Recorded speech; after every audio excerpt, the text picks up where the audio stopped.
Hi, Kita Zion. This year, our Bible study is going to revolve around the book of prophets, which I hope you remember is called Niveeyim.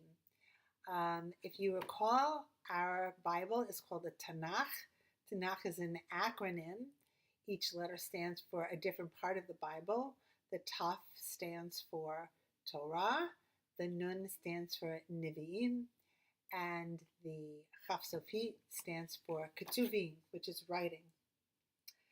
Um, so, as you know, many Jews have no idea of our history after the end of the Torah, which the Jews haven't even entered the land of Israel yet. The Torah leaves us with the death of Moshe, and the Jews are waiting to enter the land of Israel under the guidance of their new leader, whose name is Joshua or Yehoshua.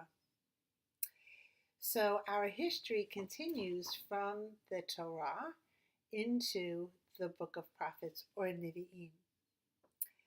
However, not all of the Niveeyim are in the book of prophets.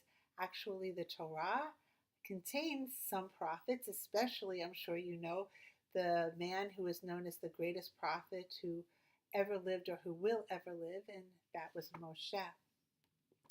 However, most of the stories that we will study are contained in the book of prophets rather than in the Torah.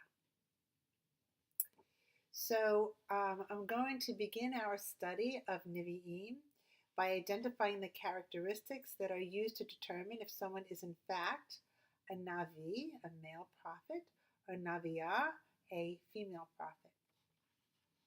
So a prophet is a spokesperson for God, or was a spokesperson for God. That person was chosen by God to speak to the people on God's behalf, to convey a message or a teaching. Prophets were role models of holiness, scholarship, and closeness to God. They set a standard for the entire community. Both men and women have been identified as prophets, and we know from the story of Balaam that prophets did not necessarily have to be Jewish.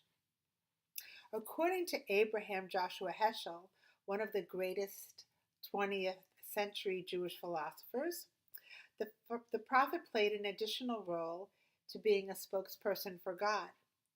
When in the presence of God, the prophet takes the role of the people, defending them and consoling God for their shortcomings. The primary goal of a prophet is to bring God and the people of Israel closer together. As you can imagine, somebody who's representing God to the people, telling them things that they may not really want to hear, and representing the people to God, trying to convince God to accept the people and be more lenient with them, that could have been a very frustrating and tiring and lonely job. While, of course, I'm sure at sometimes the job was uplifting.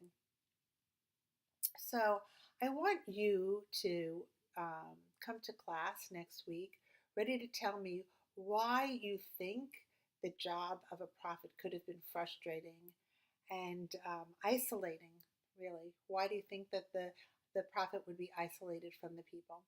All right, that's it for now. I will see you soon, and Bye.